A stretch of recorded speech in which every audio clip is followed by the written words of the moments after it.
What's up, everybody? Welcome to episode number 87 of Trail Tales. My name is Kyle O'Grady. I am a huge hiking nerd, and every single week on this podcast, I chat with other hiking nerds about their experiences on the trail. 2 weeks later, I'm back. That's right, I haven't posted an episode in the last 2 weeks, and the reason is because I was finding and training a new editor for Trail Tales. So welcome to Comics, that is her trail name, the newest Trail Tales editor. So excited to have her on board. She did a great job with this episode as well. So that's why there's been a little bit of a delay here, but Trail Tales is back. Don't you worry, it's not going anywhere. And this is a great episode too, because the man himself, Sintax77, is back for, I believe, his third Trail Tales episode.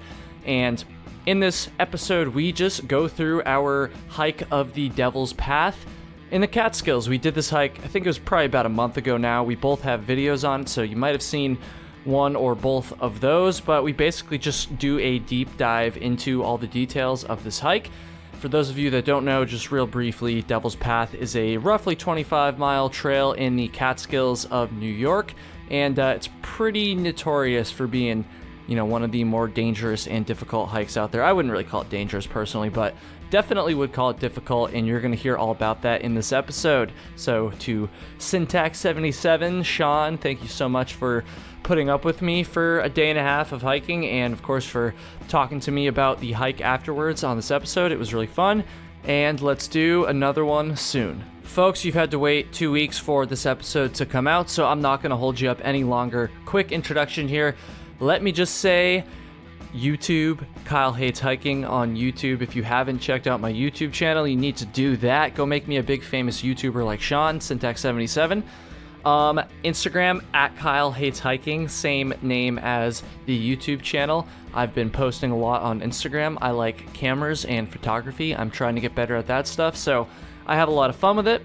And yeah, Instagram, at Kyle Hates Hiking. Go do that. And 5-star iTunes reviews. I'm going to end it here, but back in the old days, I used to always, harp on 5-star iTunes reviews, and people would usually listen, but I haven't mentioned that in a long time. So if you listen to this show a lot, if you like this episode or any of the other episodes, and you want to support me in a way that doesn't cost you anything and only takes about 30 seconds, go leave a 5-star iTunes review. And Patreon, I should probably mention that too. I lied.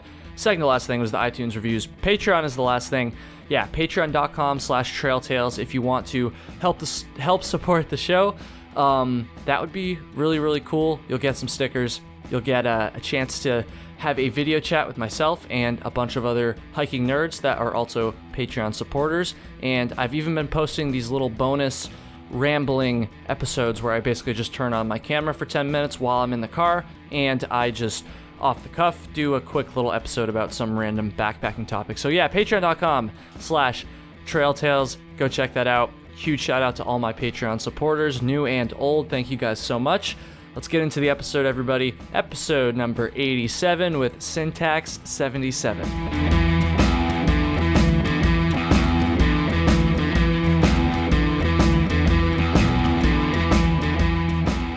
All right, Trail Tales, episode number 87. Sean Crawford, Mr. Sintax77, or Seantax77 as I like to call him. What's up, dude?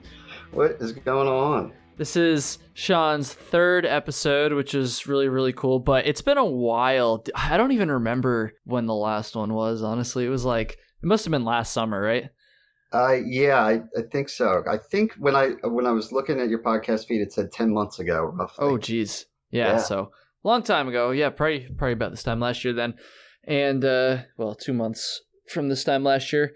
And since then, a lot's changed. I didn't even have my YouTube channel back then. And also, the main theme for this episode is the fact that we went and did a hike together. We hiked the Devil's Path in the Catskills. I almost said through hiked, but I feel like it's not quite long enough to be considered a through hike. But then again, I don't know what the cutoff is. That's a whole nother. I could probably make a whole episode just on that bizarre question of what is a through hike. But yeah, we did the Devil's Path, which is very difficult. Why don't you go ahead, Sean, and first of all, introduce yourself, and then maybe just say a little bit about what the Devil's Path is. Yeah, so I'm Sean. I got a YouTube channel called Sintax77. Sintax77 on YouTube. I've been at it for, geez, close to 10 years now. Long time. You're one of the OGs, dude. Oh, yeah, triple OG. And yeah, I pretty much just, well, at this point, I don't have to explain that too much to people, but I talk to a camera in the woods and film my hikes, and primarily on the East Coast, sometimes out west. Yeah, that's about it. That's what I do. And Devil's Path? And Devil's Path, aptly named, I think. Yes, I agree. To a conclusion. Was a little, I wouldn't call it skeptical, but I was wondering because the Catskills, I've had limited, I've been there a couple times, and they've always seemed, compared to like Adirondacks or the Whites, to be kind of like a more chill little brother. But this trail was an outlier. Yes, it was. I was like, again, I kind of agree with you there. I was a little bit skeptical. I knew it wouldn't be easy, but right. I thought, like, again, I'm pretty much paraphrasing exactly what you just said there, like, hiked a lot in the Whites and the Adirondacks and stuff, like, how bad can it be? And I was kind of thinking that for probably the first half of the day, but anyway, and then it changed. But anyways, we'll kind of get into that. I guess just real quick for those that don't know, this trail is in the Catskills. As we just said, it's like 24 to 25 miles long, depending on which map and or GPS track you look at, right? Yeah, that's right. It's like just under 25, right? Yeah, when we were there, actually, you pointed out that they have a trail sign at the west end that says 24.6. That's Again, right. That could be just another number, but I'll take their word for it. Yeah, so we'll call it like 24 or 25 miles. Yeah. But the kicker is the elevation gain and loss. Do you remember those numbers off the top of your head? Yes, I do. And it's another thing where it kind of varies. I've looked at Google Earth and CalTopo and a few different things. So it's anywhere from 8,000 to 9,000 feet of elevation. Damn, we just did it, and that still sounds crazy. Yeah, so we'll call it 8,500, and it seemed to be either way. It was 8,500 feet and about 300 or 400 even more feet of descent because you are going end to end. It's a shuttle hike, so you actually end up dropping more than you gain. Yes, and that's something I probably should have mentioned too. This is not a loop hike, like Sean just said. This is like a point-to-point hike. So, fortunately, the trailheads aren't super far apart because, again, 25 miles isn't a super, super long hike. But so you either have to do a shuttle or you have to do a car drop. And I don't really know anything about the shuttles here, besides the fact that while we were waiting for Sean in the morning to come pick us up at the western trailhead, so the trailhead we finished at, some group of hikers showed up in a taxi and like dropped their car off, and then the taxi took them away to shuttle them back to the beginning. So there's definitely something out there, but I didn't actually research it, so you're gonna have to do that yourself. But like I said, we did the car spot thing. It wasn't too bad. It was only maybe 35 minutes between the trailheads. Yeah, a little over half an hour. So not terrible. There's just enough time to convince ourselves that we were going to have to get moving soon.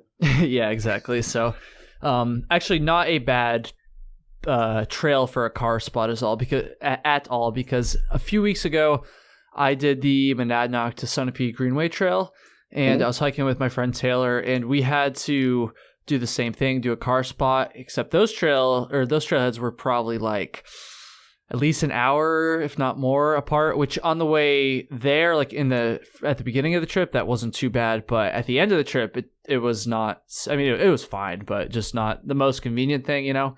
Uh-huh. And so our car spot, honestly, I feel like it was perfect because unlike the Monadnock Sunapee Greenway Trail, the Devil's Path is a east-west trail, kind of like we alluded to a second ago. So for me, actually, for pretty much everybody, I feel like, unless you're coming from like Buffalo, New York, maybe, or like, Western New York, you're probably going to be heading either up or down Interstate 87. And so if you drop the car at the west end, drive back to the east end, hike to the west end, you're pretty much, you're not really like going that out of your way to go back east to get over to the interstate, No, it was pretty convenient in that regard. Definitely.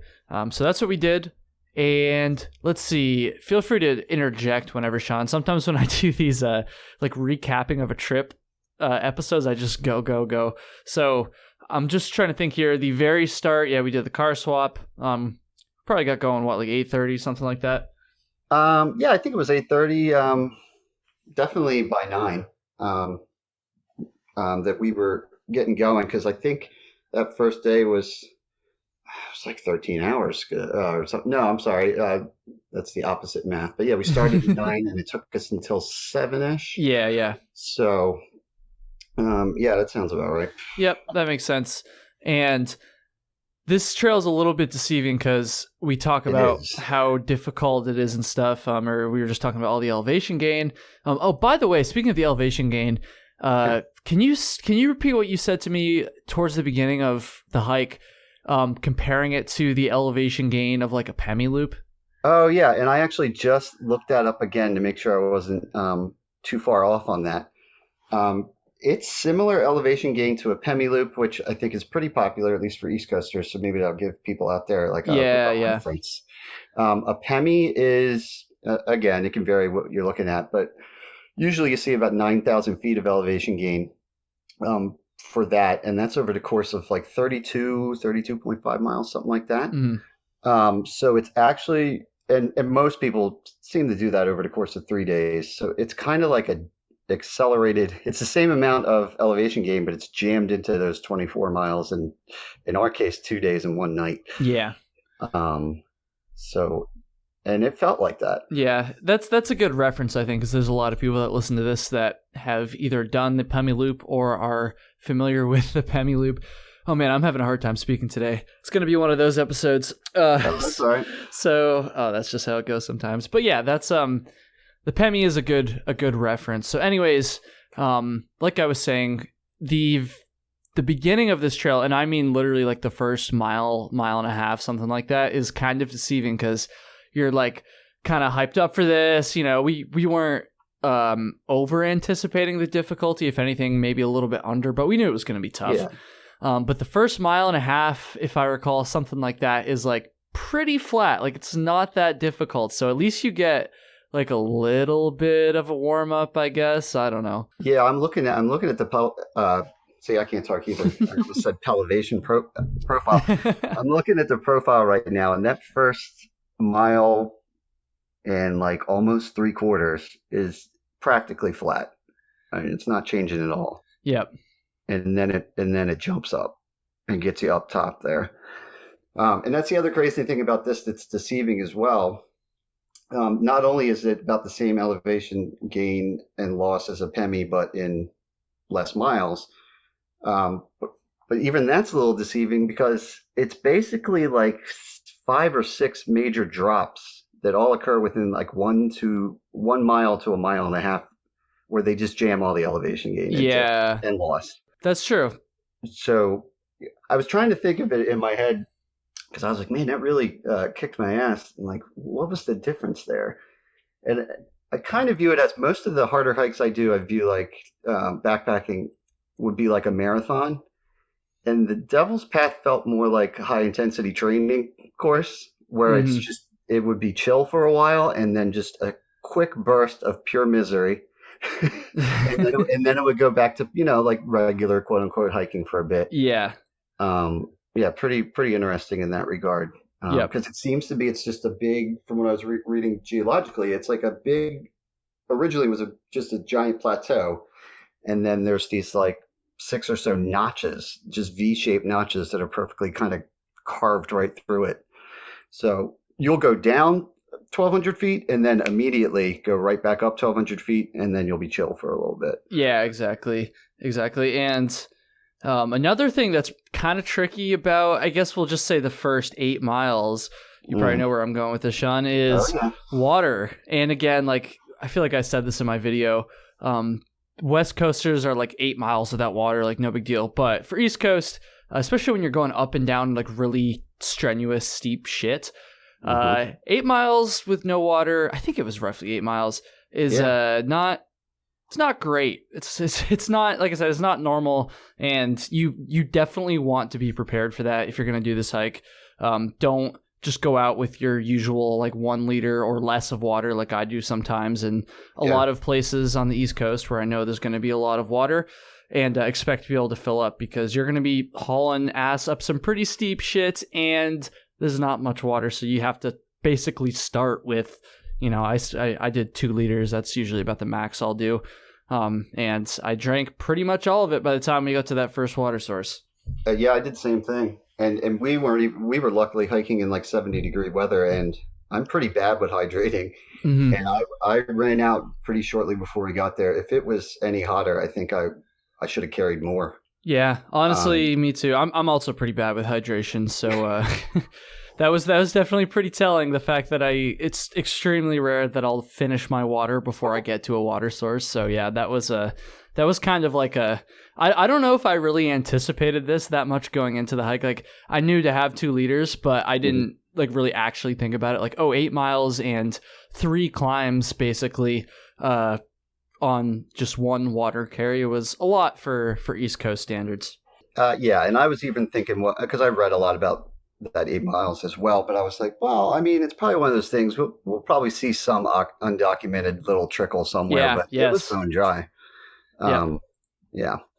I was thinking the same thing, but we made it work. I just got the genius idea of pulling up the Caltopo thing, which I probably should have done from the start here.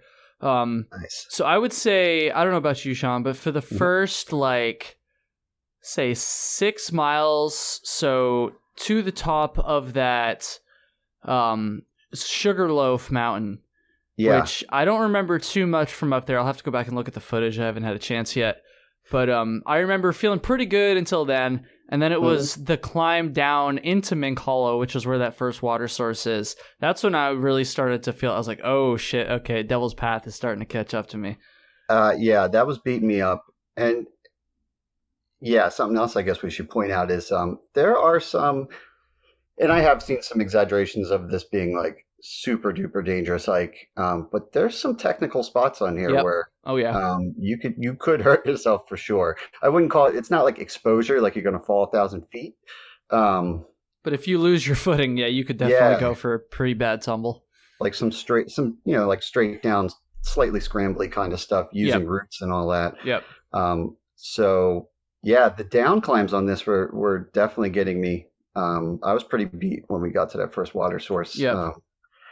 I was hurting.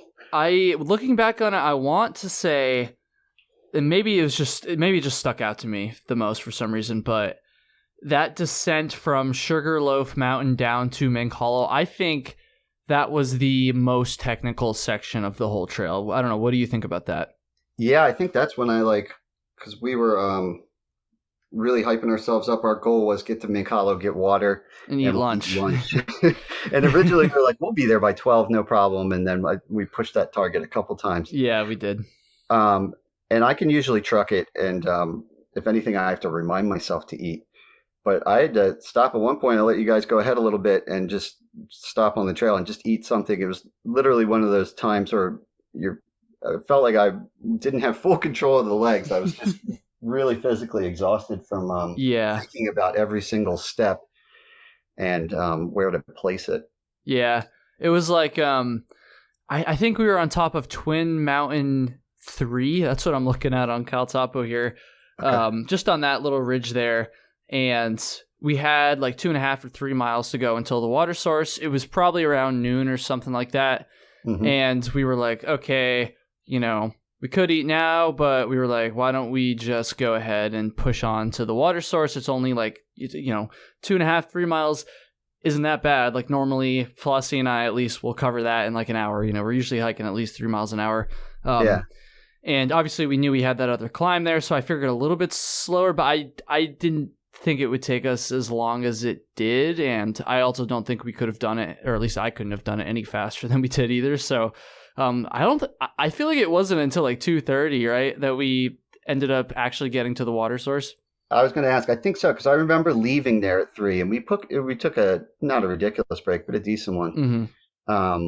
Yeah, I think it was 2:30. I mean, we were definitely doing some mile per hour sections, and I wouldn't have felt too comfortable pushing it faster than that safety wise. If it was like an emergency or something, but Yeah, I would bank on going slower than you expect on a lot of these sections. Yeah, definitely. And then another thing about that first water source there, that kind of sucks, is the fact that it's like a decent ways off the trail. It's probably, in my estimate, at least 0.3 off the trail, slightly downhill, not steep downhill, but downhill nonetheless. So that kind of sucks. It's a little kick in the nuts there. Although, pro tip for people out there, we went there because we were just really wanted a legit break, and some nice scenery and just to chill out and eat lunch. But if you're purely looking for water, most of the time it seems to be flowing. If you just get to Mancala and then continue going uphill, there was that spring there. Yeah, that was only like another half mile up, maybe, if that. Yeah, but psychologically, I was like, no more uphill. Yeah, exactly. Let's go eat and drink water. Exactly. There's also a shelter a little bit off the trail at Mancala. We didn't go to it because it was in the other direction, but that could be like if you're a I don't want to say a slower hiker, but if you hike this a little bit slower than we did, I guess, that I would say that's a pretty good option for like your first night, because those first 8 miles might not sound like a lot, but it's a killer 8 miles for sure. And then there's a shelter there and a reliable water source. Also, if you go to this water source at Mancala, you take the side trail, you probably go down about 0.2, and you come to what looks like a completely dry creek bed. And when I saw that, I was like, "Are you fucking kidding me?" Like the first water source and it was completely dry. Thankfully, if you look up and just go a little bit further down, there's actually a sign that says spring, and it takes you kind of on a side trail off the side trail. And that thing was flowing good. And and it was a much smaller creek bed than the dry one, which is why it didn't really make sense to me. But that had plenty of water. So, and it sounds like that's a pretty reliable one. So, don't be deceived. But I would say, unless you're planning on honestly, in hindsight, I would say probably just go to the next one. Although we were pretty freaking exhausted. Like you said, the idea of going uphill even for just a half mile, while we needed lunch that bad, probably wasn't in the cards. Let's be honest. No. Definitely not. So then, Plateau Mountain. So. Oh, my favorite. This was not being sarcastic. This was probably. Okay, well, the climb up was tough. Honestly, I don't even really remember the climb up that much. I just remember being like, okay. I think we were feeling pretty good after lunch because I'm looking at it. It says 1,240 feet in under a mile, but yeah, I think we were just charged up. I guess so. Before this hike, I should probably mention, Flossie came on this hike, by the way. He is not here right now. He's traveling for work, so no chance of him popping in, but he was on this hike too. And I remember while we were talking before, because I hadn't yet started playing with this CalTopo GPS software stuff, I hadn't looked at an elevation profile, and I kind of just assumed, and for the most part I was right, but I wasn't completely right, that this trail was just up, down, without any flat stretches at all. And for the most part, like I said, that is true, but there is like a nice flat stretch on top of this aptly named Plateau Mountain. And so after Mancala, we started climbing up this thing, and it's tough. It's a big climb, like most of the climbs on this hike. But once we got to the top, we were feeling good, like you said, because we had just had lunch and rested a little bit. Yeah. And I was kind of half expecting the alleged flat spot, because I think that's what we said in the when we were filming and stuff, is like allegedly it's going to be flat or whatever. I wasn't trusting. Yeah, I wasn't either, but it actually was. It was pretty flat for like 2 miles after you, like once you get up the steep climb. After that, it was pretty flat for 2 miles and pretty smooth trail as well. Yeah, because a lot of it is pure rock, but that was a nice break. That really psychologically was nice, just to actually zone out and not worry about falling on my face with every step. And at the end, before it did finally drop off, it would be a dry site, but like some cool camping. Yes. What was that? Great view. What was that spot called? I'm trying to. Well, obviously Plateau Mountain, but I feel like didn't that spot in particular have like an actual name? I don't have it on. It might. If it did, I forget. But it's basically, if you start going down again, then you missed it. It's right by the major view off of Plateau, which was a pretty nice view too. Yes. Full disclosure, we didn't look around close enough to see if there was any no camping markers, Right. which actually that's a little side tangent we should probably go into. Just the if you're used to hiking in the Adirondacks already, or the Catskills, obviously, then you already know this. But the way the New York State DEC, Department of Environmental Conservation, I believe, does camping regulations is sometimes they'll have like a yellow disc nailed to the tree with a little tent on it, and that means like designated campsite, camp here. On this trail, I didn't see any of those, but we did see plenty of those same discs with a line through it, as in like Right. don't camp here, Don't like do it. illegal to camp here. So you do have to be careful, looking out for those, because there was a number of spots, various spots on this trail that looked like good camping spots, but had the stupid, do not camp here mark or whatever. So definitely got to be mindful of that. You know what I just noticed too, before I lead anybody astray, because I'm looking at the same map you are. That plateau section is actually at like 3,600 plus feet. So it would have been, I guess we should mention that too, but over 3,500 feet, you definitely can't have fires or camping. So Plateau Mountain's out. Bummer. All right. Because it looked like a sick spot for sure, but Oh, yeah. disregard that, I guess. But still a nice view, still a nice place to stop for sure. Yeah, definitely. That flat section for me came at like the perfect time. Like, I don't know, after lunch, again, I don't remember the climb being that bad, but I do remember not feeling super great. I think what it was is the lack of sleep. That's what it was. Yeah, you guys did a little adventure the night before while I was living it up in my Howard Johnson's hotel room. Yeah, we Flossie and I didn't get very much sleep the Friday night, the night before we started the hike, because we had a long drive, because it's like a 4+ hours drive from Burlington to get down there, and so we both ended up having to work a little bit late too, and so we kind of didn't get into our campsite until like midnight, just before midnight. But anyways, yeah, we didn't sleep much, and I think it really kind of caught up to me then. But thankfully, once we got on that flat stretch, I started just like blabbing, running my mouth about a bunch of shit, just talking it up, probably boring the hell out of you guys, and then something about that just woke me up a little bit. I was still tired, but I felt better by the end of that flat stretch than I did, at the very beginning when we first got up to it. So that flat stretch was probably the the high point of the day for me, honestly, other than getting to camp or whatever. So yeah, that was pretty cool. Definitely soak that in. Like when you get to that, I mean, I don't even need to say it, but yeah, you're gonna enjoy that for sure. And then No, I was just going to say real quick that I'm sure you don't feel this way, and I feel bad you didn't get enough sleep, but it was a blessing for me because it's, I think, the only way that I was able to keep up with two legit thru hikers that I could tell you were still smoking me, but I guess maybe you were hindered by the sleep, and it actually allowed me to stay kind of close to you. Dude, I don't think I would have wanted to do that any faster. In fact, if I had done it any faster than we did, I think it would have been, just putting me at a greater risk for getting hurt or something like that. Yeah. So, Yeah. I will say, I mean, we probably could have done it a little bit faster, especially Flossie likes to kind of rip it sometimes. But a thing that I wanted to do going into this hike and would have done regardless of whether or not we were hiking with anybody else was just take it slower, because I don't want to get injured, and because we've got a pretty big hike coming up in a few weeks here, and so I wouldn't have wanted to do it any faster.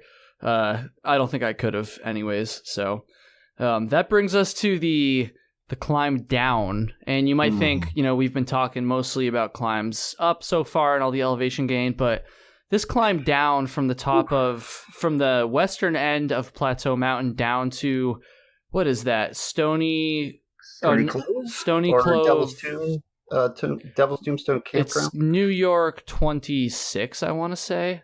The road. Yeah. No, I lied. New York 214, according to this map I'm looking at here. So basically, you just go from the western end of this mountain, this flat mountain, very steep down to That was the the road. worst one, I think. Yeah, can you talk about that a little bit? Because I kind of agree. Like, it was literally like you're at the viewpoint, you're at the cliff. It's been flat for the last 2 miles, and then immediately after you just drop, and it just doesn't stop till you get to the road, basically. Yeah, you drop for sure really fast. I think it's like 1,600 feet and like a little over a mile. Something ridiculous, yeah. and the other thing is too, they really switch up the hazards on this hike because the other ones were more like, all right, hold on to this root and Mm-hmm. down climb and don't slip and fall. But this was like loose scree, really small marble-sized Yeah. rocks and dirt and super steep pitch. So it's like you're on your heels just hoping it doesn't break loose for like a mile. Yep. Um, That's exactly what I remember from it. and it's towards the end of the hiking day, so I was already getting tired and probably not paying enough attention anyway. But this definitely woke me up. That was pretty crazy. It was very strange. It was funny. One of the most uh, times that I sweated the most was going down this, and it was Yes. just from the exertion of trying to not lose my footing. Yes, I agree. I was sweating a lot going down this too, and that's like pretty rare. I feel like and we were going at a good clip too. Flossie was setting the pace there, I think, and we were kind of ripping down it, but that was tough. And I also agree about the change in I don't know what you want to call it, like the rocks and stuff we were hiking on. Because like you said, yeah, I'm pretty much repeating what you just said there, but before, yeah, it was pretty technical. And this isn't technical, this descent here. It's not technical. It's just, you're not going down any roots. You're not. If anything, I wanted some roots to hold on to. I mean, honestly, it probably would have been a little bit more dangerous, but probably a little bit easier, honestly, because it was just a lot of loose, tiny little rocks. Reminded me a lot of Pennsylvania on the AT, except way steeper than any section of Pennsylvania. And yeah, it was tough. My feet were hurting pretty badly by the time we got to the bottom of that notch. But thankfully, once you finally get down to the road in whatever it feels like more than a mile or mile and a half, whatever it is, but it took a while.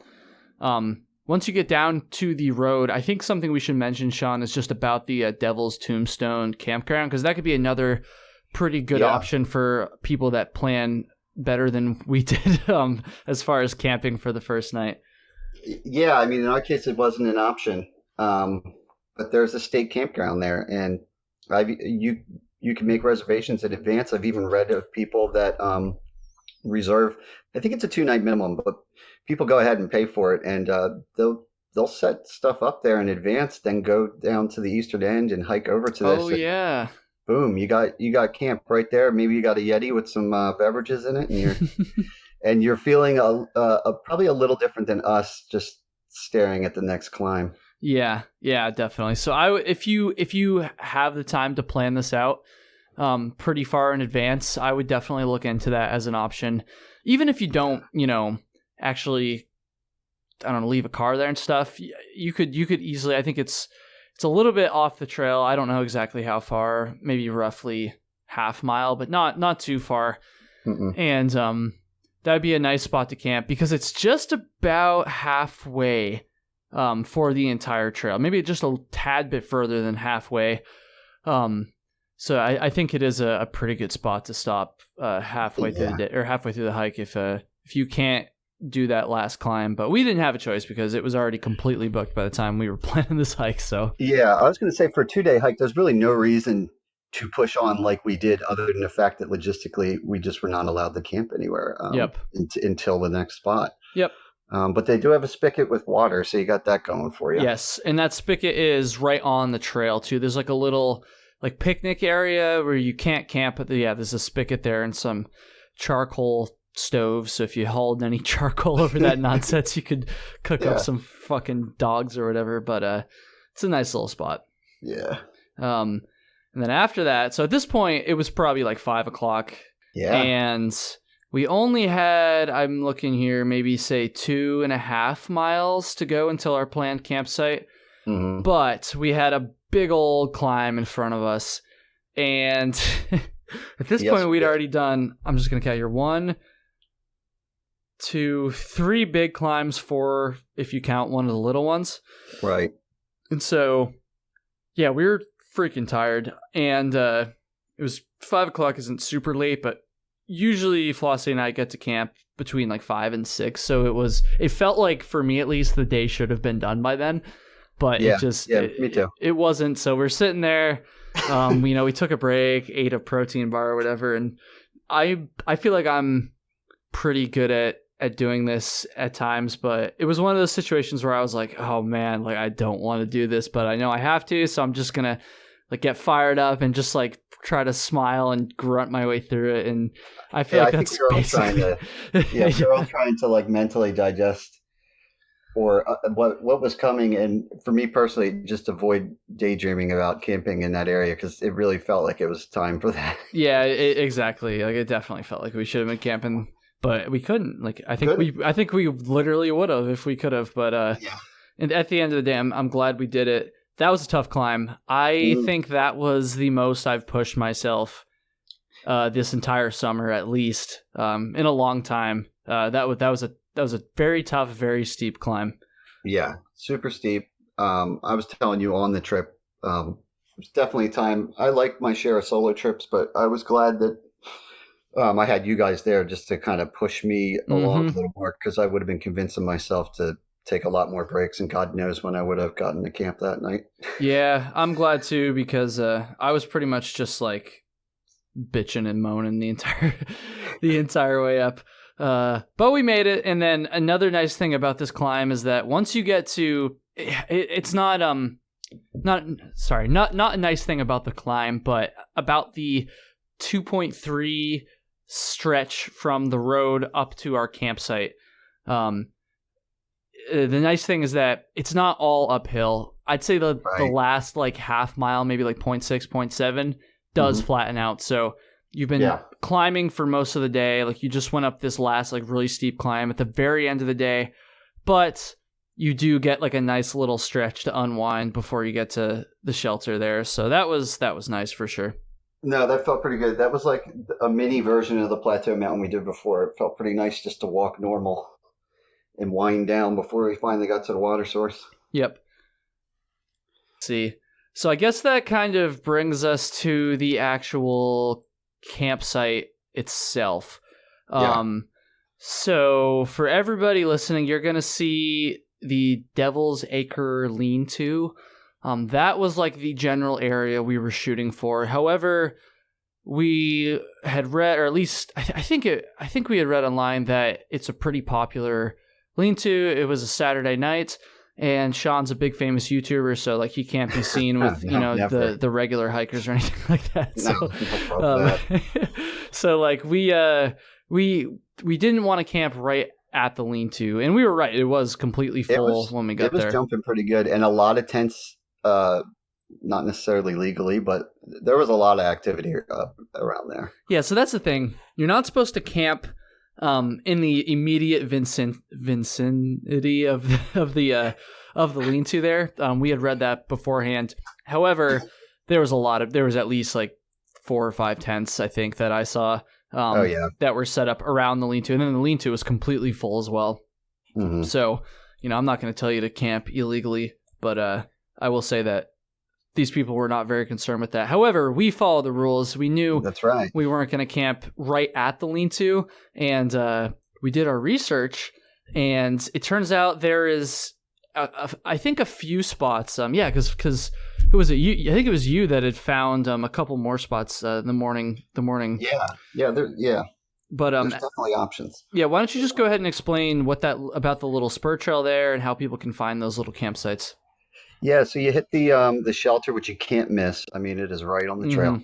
Not too much further up, there's a spring. Yes, that's important too. From what we've read, is pretty reliable, and it looked like it was pumping. It's basically a pool of water, but it was pumping well enough for us to get everything we needed. And then there's going to be a herd path that's it's not an official, I guess, New York trail, but it's very well worn to Southwest Hunter, which I think is also called Levitt Peak. That's not that much further after the water source, and it'll be on the left side. And from what we read, it was within 1/10 of a mile or so, you'll start to see some camping, which I would say that's accurate, probably 1/10 of a mile down the herd path. One thing, speaking of being legal, if you want to stick to being nice and legal, like we were, on the left-hand side of the trail, it is above 3,500 feet. On the right-hand side of the trail, and I did double-check this with maps and GPS, it is just under, and it's got a nice flat shelf there. So start looking on your right, and there'll be some nice campsites there. And then, like you said a minute ago, I actually took a walk around the next morning, and it turns out even after that first herd path, there's a parallel herd path with even more campsites on it. So if you don't want to be in Party Central down at Devil's Acres, there's definitely some options down here. Yes, definitely. And it's perfect, too, because the spring is just after the shelter, and the campsites are just after the spring. So if you're going, again, westbound, yeah, you can, thank God this all worked out so well, honestly, because we were so tired. But I would say, like, that couldn't have gone, the very end of the day couldn't have gone any better with us being able to find the water, seeing how full the lean-to in the immediate area around it was, and being like, well, shit, we don't really want to camp here. And then finding those campsites right where they were supposed to be, not very far up from the shelter, and having nobody else be there. So that was definitely, this is like a little hidden gem. The herd path is pretty well marked, but it doesn't say like it doesn't have any signs. It's just a path and a cairn. And so if you know it's there, you can definitely find these sites. And I would recommend that 100%, especially if you're on a weekend where the lean-to might have some people in it. So that was sweet. It was a sick campsite for sure. Oh yeah, nice little mossy area, real nice. Yep. And then that was the end of the day. It was pretty late by the time we ended up cooking and going to bed and stuff. Not that late, but just for hiker standards, it's probably like 10 or 10:30, something like that. Yeah. But we did that, and then the next day. So even though we were just like a little bit, or it felt like we were a little bit further than halfway, Sunday was significantly easier than Saturday. Absolutely. Because I think, Sean, you had alluded to this at the beginning of or at some point here, but the majority of the climbing and descending that you do is in that first part of the trail, like the first half of the trail. So, it was much easier. There is a water source, a couple water sources that I recall. I'm not sure how reliable they will be, but they were running for us. There's a couple little streams, probably just a mile or two after you leave that little herd path by the shelter. So that was nice. What's it called? Diamond Notch Falls is down there, which is like a popular day hike spot. But I mean, that's...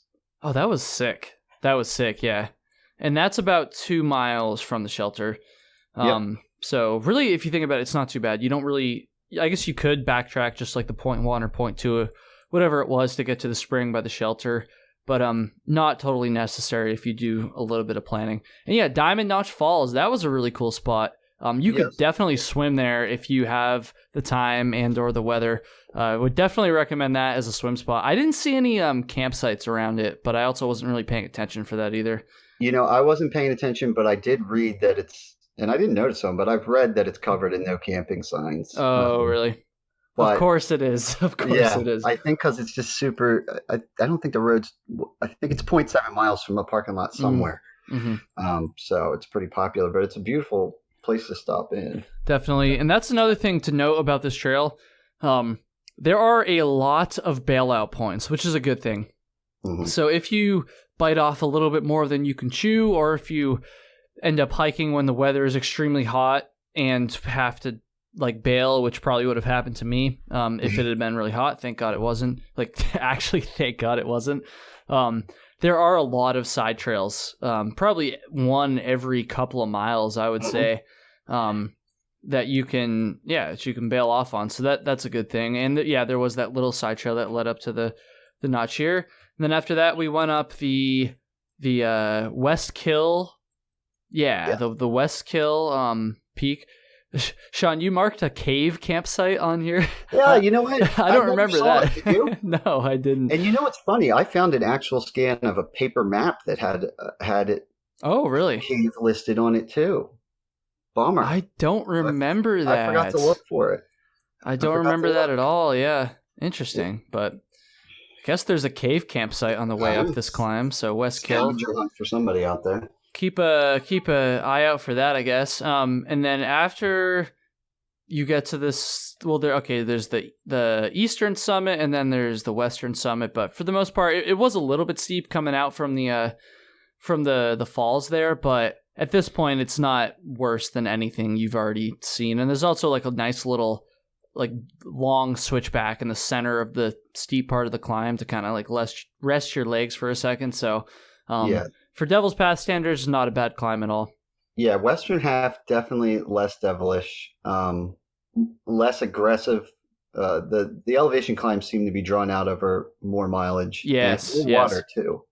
Yes, and there's way more water for sure. And then I feel like once you get to the top of Westkill, like you still have a few miles to go. You still got about 6 miles to go, but it's not that bad. Like there was that one tiny little uphill that we just didn't anticipate. I think it was St. Anne's Peak. Oh, that's what that was. I didn't even look or remember that St. Anne's, but that must have been what that was. Yeah, and it was like it wasn't bad. It was only like freaking 0.2 or 0.3 uphill. It did kind of come out of nowhere because I thought that we just had downhill from there, but I just wasn't paying close enough attention to the map. I think I just got done blabbing to my camera saying like it's all downhill from here on out, and then I was like, I heard Foss be like, "Damn it!" And I look up, and he's got another one of those lovely Devil's Path cliff faces. Right, but don't be discouraged. It's not bad. No, it wasn't bad at all.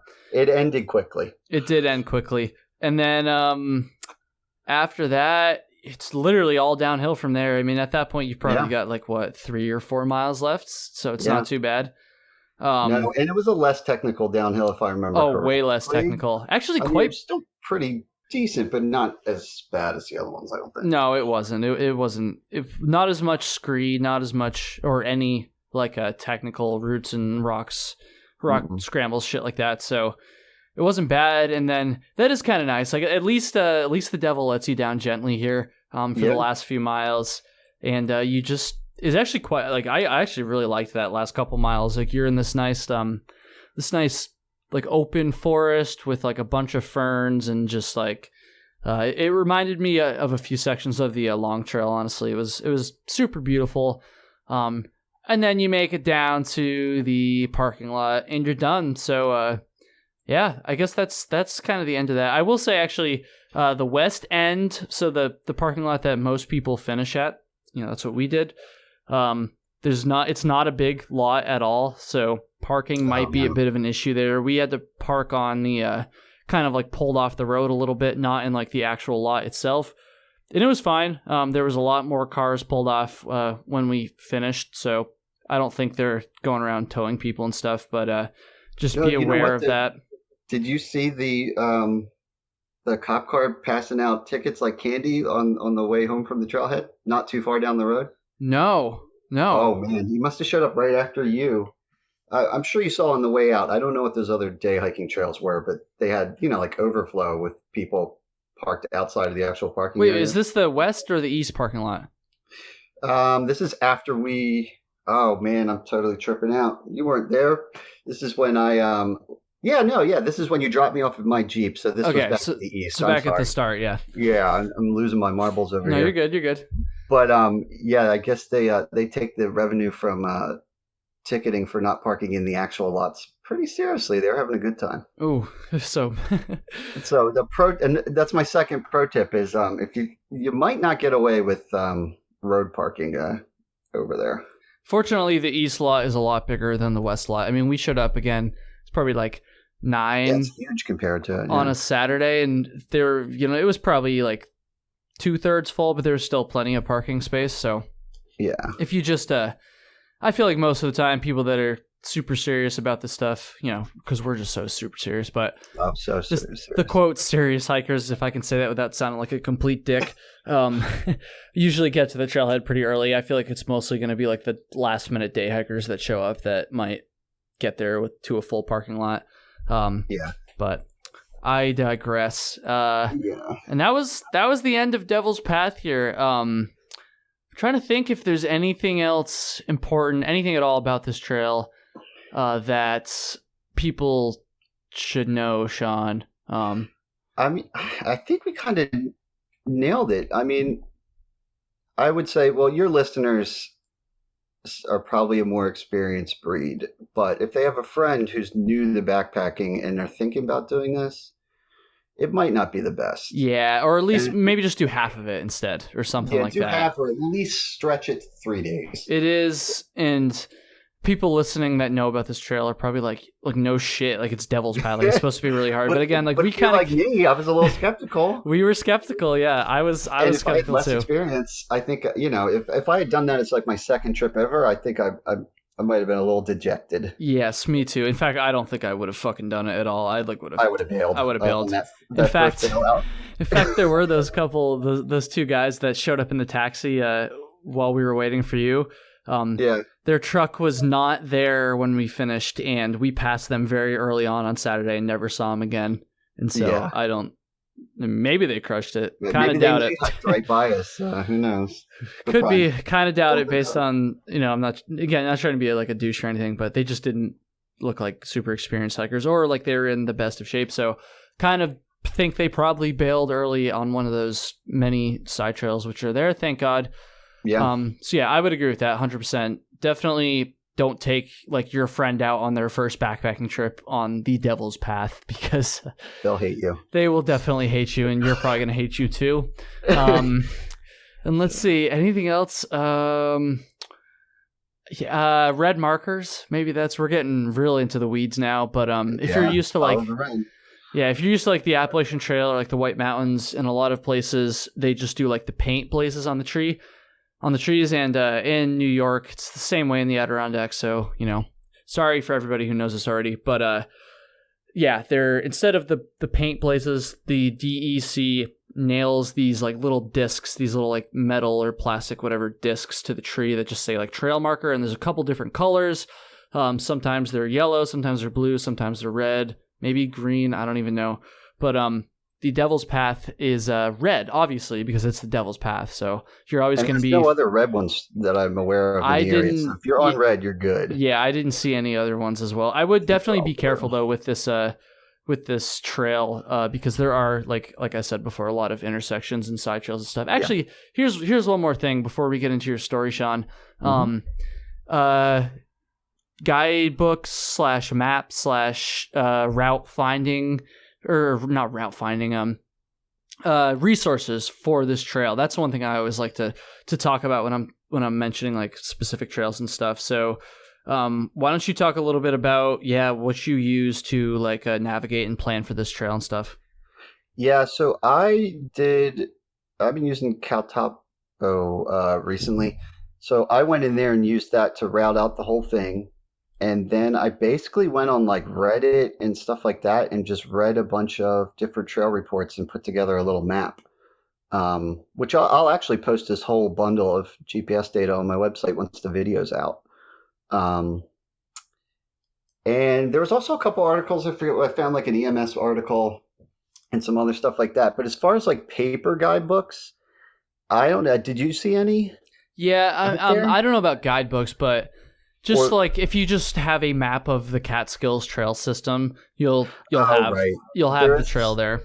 Yeah, there's a specific one. I forget the number off the top of my head, but there is a specific map out there for Catskills that apparently people say is perfect for this. Yeah, it might have been the one on your Venza app. I don't know. Probably. I don't know. I know the AMC also, which doesn't make any sense, but the AMC has a map of this. It might be old now because I feel like I bought it a few years ago. But there's maps out there, and you can also download the whatever the map is. I think it might be the Catskills Club or some shit like that. They have their little map, and you can download it on the Avenza app, which is like, I'm sure a lot of you are familiar with it, but you can basically just download PDF maps on this app, and it will let you put your location on it, like your GPS location. So it's not quite like Guthook in that you can't like click on different landmarks and see information. There's no comments, and you can't see exactly how far you are based on the GPS from different landmarks, but it'll still show you where you are on the trail, which is definitely pretty useful. I enjoyed that quite a bit. So I think it was like $6 or $7. It wasn't too bad. So if you just search Devil's Path or just search like Catskills, I think the Eastern Catskills map is what it was on the Avenza app. You can find that as well. The app is free to download, but you have to pay for the map. So yeah, I think that's I think that's probably it for resources. So let's step away from Devil's Path a little bit. I think that's probably about as much talking as we can possibly do for like a day and a half hike. Yeah, I think we nailed it. But if you're planning on going, I mean, I think we set you up hopefully for success there. Definitely. I mean, we got all the way into the color of the markers on the tree, so I don't think there's many details we left out. I hope not. Probably after we end this, I'll be like, oh shit, I forgot to say whatever. Sure, but we'll fuck something up. That's fine. That's the way it goes. Anyway, Sean, story time. Let's do it.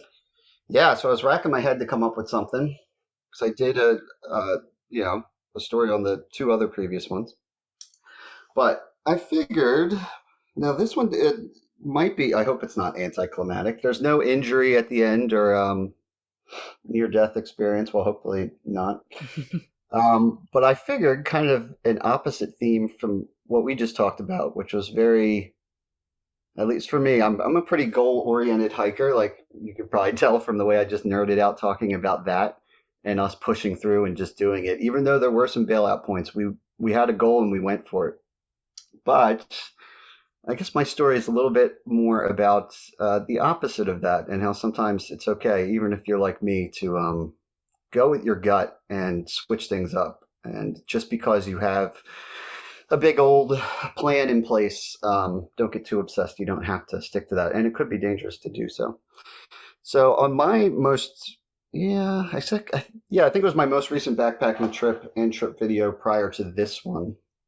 I went down to North Carolina to Linville Gorge, and I attempted to do something they call down there. It's the Grand Loop. It's 40 miles, and it pretty much is a grand tour of the whole Linville Gorge. 40 miles, and I think 10,000 feet elevation gain, which actually, compared to what we did, I guess doesn't sound as bad. But when I got down there, everything was going great. I was planning for 3 days of rain, and that's what I got, but I was expecting that. That's fine. But the challenge down there wasn't so much the elevation gain, it was navigation. It's a big network of trails for those uninitiated, or initiated, I should say. Most of them, like 80% of the good ones at least, are all unofficial. And it's interesting. And there's a huge kind of following of people that GPS track these things and make maps and trade tips. So tons of these unofficial trails, and it is a wilderness area as well. So even the official trails, they're not allowed to blaze them, and they can only do so much maintenance.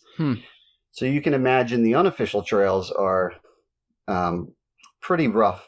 But in my case, I underestimated, and I spent what felt like forever just trying. I took a short bit of official trail, and then I had to find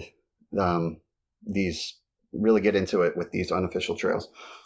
Took forever even to find it. And this kind of set the tone for what was coming on this trip, because I finally found it. I could already tell my timing was behind. Just really thick trail. Actually, honestly, a lot of these sections didn't even look like trail. There was really no trail. If there was, I wasn't on it. But I was basically just bushwhacking with a GPS. Right. And immediately I see like an abandoned campsite with like trucker tarps. There's like a hammock flapping in the breeze with like a slash in it. It was just a creepy vibe. So maybe that put some thoughts in my head that subconsciously, I don't know. But long story short, I'm going way slower than expected because of navigation. I'm supposed to be doing 15 miles per day for 2 days and then 10 on the last. And it dawns on me I'm not going to make it where I need to be. So that's fine. I'm like, I'll just camp earlier and I'll make it a longer day tomorrow. So I get, and I need water. I'm out of water. So I get to the top of Hawksbill Mountain, and it's a dry site, but because of all the rain, basically there was puddles of water on the mountaintop. So I'm like, I can do this. It's not glamorous, and it's probably going to be hard on my filter, but I'm just going to drink puddle water and get an early start tomorrow and make up some mileage. I'm still confident at this point. So I do a windy night up there. I wake up in the morning. It's pouring rain, just pouring rain. So psychologically, that's always fun. Yeah. Once again, I'm looking for another. Now, there was an official trail up this summit that I was on, which is good. But again, I had to hop off. Took forever to find it, and it was just not a trail at all. It was called the Ledge Trail. And at first it's pretty easy to tell kind of what's going on because you're following this giant ledge. It's almost like you're in a canyon, but it's only on one side of you. It's huge. It goes like way up there above you. Mm-hmm. The rain is picking up more and more and more. And this whole ledge trail, you're just scrambling boulders the size of like cars. Super slippery. And I'm just like, man, this just feeling a little dangerous right now. Then at some point it gets to the point where you just can't go any further on these boulders. If you do, I don't know, it wasn't making sense for me in the rain, and my GPS said it did start to veer off. So anyway, next thing I know, I am just in the pouring rain in really thick brush and trees and rhododendron. I have no idea where I am. I probably spent an hour plus just wandering around looking for what should be the trail. And it's only like 9:30 in the morning, but I just started getting this feeling that it just wasn't right. Yeah. Things didn't seem right anymore. And again, I'm so goal oriented, so there's a lot of times where I push through this, but something told me, this isn't great. So I gave it like another 20 minutes of searching around. I'm coming up to actual like drop-offs where the trail should be, where it goes straight down. It just can't go any further. It doesn't make sense. So after a lot of deliberation, I was like, I don't think I can push on and spend, because I had a GPS. Yes, I can crash down this mountain and eventually intersect with the other trail. But I'm going to be even further behind. And then it really hit me like, what are you really out here for? Like, is that going to be fun? Yeah. And it probably didn't help that I was alone, kind of like we alluded to earlier. There was nobody else to push me on or to talk to about random crap like we did that, thank God, saved me from thinking about my quads on some of those sections that we did. For sure. So I finally threw in the towel and said, I'm gonna turn around and go back the exact same way I did. I was only 11 miles in, but I was like, I'll just take 2 days to do the same 11 miles. And I was pretty bummed out about it. I figured it would make the video pretty boring too, but it just seemed like the safe thing to do. Something was telling me to do it. But it ended up, the moral of the story is it ended up being super awesome. Now, it never did stop raining, but I found a nice rock overhang that I sat under for forever, it seemed like. Had the longest lunch break ever. Really took my time, hiked out slowly, and it ended up being a really fun trip. And the video surprisingly did well too. So yeah, it did. I saw that. Yeah, because I like I said, I was like hiking the same trail on the next 2 days. That's got to be boring. But I think people just enjoyed watching me suffer or something. Probably. Yeah, so sometimes just suck it up, be safe, and you might actually end up having fun instead of falling off of the edge of a mountain somewhere. Good deal. Good deal. We're at just about an hour or two, so that's perfect. Sean. Perfect. Thank you so much. I had a blast on that hike. I hope we can do another one soon. And, I really enjoyed it. Yeah, thanks for coming on a third time. That's crazy. Thank you for having me on. I do really enjoy this. And like you said, I enjoyed hiking with you and Flossie. Maybe 3 of us can get together again sometime up north. I'm down. I think that's going to do it. Why don't you, I'm sure pretty much everybody knows at this point, but just in case they don't, for the That's one It's person. very nice of you to say that. You know what I'm saying. You know what I'm saying. Plug your shit. There might be one person that actually knows. It's just Sintax77 on YouTube. Sintax77. It's the same on Instagram and stuff, but I'm pretty much just on YouTube actively. Ooh, here's a question for you. Yeah. I don't know exactly when this episode is going to come out. It might. Mm-hmm. I might skip next week. We'll see. But when is this is just for me, honestly. When is the video going to be out? Do you have an idea yet? Hopefully in the next week or two. No pressure, but I know I'm a little behind. I had some stuff. I had a day off and then some house stuff today. So I'm going to jump into it full force tomorrow. Nice. I will definitely keep you in the loop. So maybe these will be out around. I would say by the time this is out, that should be out. Okay, good deal. Good deal. All right, I'm really excited. Like I said, I don't know if Flossie knows this yet, but we're gonna do a premiere. We're gonna have a couple drinks, get some popcorn, put it on the big TV in the basement. I'm excited. I'm excited to be in a Sintax77 video. That's awesome. So yeah, thank you, Sean, so much. Thank you to everybody listening. I'm still stumbling over my words at the very end here. Yeah, have a good one.